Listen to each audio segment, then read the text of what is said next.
ನಮಸ್ಕಾರ ಸ್ನೇಹಿತರೆ, ಇವತ್ತು ನಮಗೆ ತುಂಬ ಬೇಕಾದವ್ರದ್ದು ಒಬ್ಬರದು ಬರ್ಡೇ ಇತ್ತು. ಹಂಗಾಗಿ ಅವ್ರ ಬರ್ಡೇ ಫಂಕ್ಷನ್ಗೆ ಕರೆದಿದ್ರು, ಹೋಗ್ತಾ ದಾರಿಲಿ ಹಂಗೆ ಬೊಕ್ಕೆ ತೊಗೊಂಡು ಹೋಗ್ತಾಯಿದ್ದೀವಿ. ಈ ವ್ಯಕ್ತಿ ಬಗ್ಗೆ ನಿಮಗೆ ಗೊತ್ತಿರ್ಬೋದು, ಕೆಲವೊಬ್ರಿಗೆ ಗೊತ್ತಿರ್ಬೋದು, ಗೊತ್ತಿಲ್ಲದೇ ಇರ್ಬೋದು.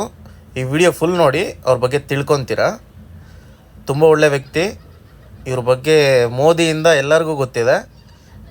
ನೀವು ತಿಳ್ಕೊಳ್ಳಿ. ಸ್ವಲ್ಪ ಫುಲ್ಲು ಟ್ರಾಫಿಕ್ ಜಾಮು ಗುರು ಮಾರತ್ತಲ್ಲಿ. ಭಾನುವಾರ ಆದ್ರೂ ಜಾಮ್ ಮಾತ್ರ ಕಡಿಮೆ ಆಗಲ್ಲ. ಯಾವಾಗ ಟ್ರಾಫಿಕ್ ಕಡಿಮೆ ಆಗುತ್ತೋ ನಮ್ಮ ಬೆಂಗಳೂರಲ್ಲಿ. ವಿಡಿಯೋ ಪೂರ್ತಿ ನೋಡಿ ದಯವಿಟ್ಟು.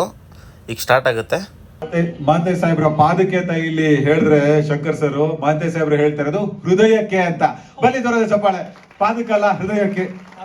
ನಮಿಸುವುದು ಗೌರವ ಸಲ್ಲಿಸುವುದು ಪಾದಕ್ಕೆ. ಸರ್ ಏನು ಸರ್, ತಮ್ಮ ಎತ್ತರಕ್ಕೆ ನಾನು ಸಾಕ್ತೇನೆ. ಅಯ್ಯೋ, ನಾನು ಬಹಳ ಸಣ್ಣ. ಪ್ರೀತಿ ದೊಡ್ಡದು. ಯಾರಿವರು? ನನ್ನ ಕವನದ ಶೀರ್ಷಿಕೆ. ಇವರಿಗೆ ಬೆಳಕಿನ ಹಂಗಿಲ್ಲ, ಕತ್ತಲೆಯ ಭಯವಿಲ್ಲ.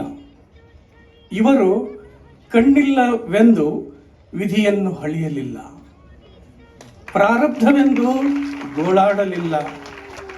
ಬೆಳಕಿಲ್ಲದ ಹಾದಿಯಲ್ಲಿ ನಡೆದರು, ಕತ್ತಲೆಯ ಕೂಪದಲ್ಲಿ ದುಡಿದರು, ಸಾಧನೆ ಮಾಡಿ ಸಿದ್ಧಿ ಪಡೆದರು. ದಿವ್ಯಾಂಗರಿಗೆ ಭಾಗ್ಯದಾತರಾದರು, ದಿಕ್ಕಿಲ್ಲದವರಿಗೆ ಅನ್ನದಾತರಾದರು, ಸರ್ವರಿಗೂ ಲೇಸೆನ್ನುವ ಶರಣರಾದರು. ಯಾರಿವರು? ಇವರೇ ಸಮರ್ಥನಂನ ಪಿತ ಡಾಕ್ಟರ್ ಮಹಾಂತೇಶ್ ಜಿ, ಕಿವುಡ ಸಣ್ಣವ. ಇಲ್ಲೇ ಕಾಸ್ಮೋಪಾಲಿಟನ್ ಸಿಟಿ ಬೆಂಗಳೂರು. ಅದಕ್ಕೆ ಅನುಗುಣವಾಗಿ ನಮ್ಮ ಬ್ರದರ್ ಸ್ಟೇಟ್ಸ್ ಅಂದ್ಕೊಳ್ಳೋಣ, ಆ ಎಲ್ಲ ಭಾರತೀಯರು ತಮ್ಮ ಜೀವನ ಕಂಡುಕೊಳ್ಳೋದಕ್ಕೆ ಇಲ್ಲಿ ಬಂದಿದ್ದಾರೆ. ಅವರಿಗಾಗಿ ಇದನ್ನು ನಾನು ಸ್ವಲ್ಪ ನನಗೆ ತಿಳಿದ ಹಾಗೆ ಇಂಗ್ಲೀಷ್ನಲ್ಲಿ ಭಾವಾನುವಾದ ಮಾಡಿದ್ದೇನೆ.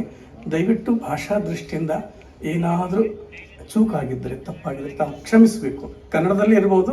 ನಾನು ಒಬ್ಬ ಸೈನ್ಸ್ ವಿದ್ಯಾರ್ಥಿ ಮತ್ತು ಈ ಸಮರ್ಥನ ಭಕ್ತ. Who is he?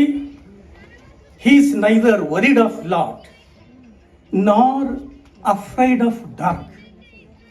He is neither panic of ill vision nor critic of ill fate. He followed a challenging path. He strived hard yet emerged as lighthouse for blinds and godfather for destitutes. Who is he? Now you can tell all of you with me. He is the pioneer of Samarthanam and none other than Dr. Mahantesh Ji Kudas and Navar.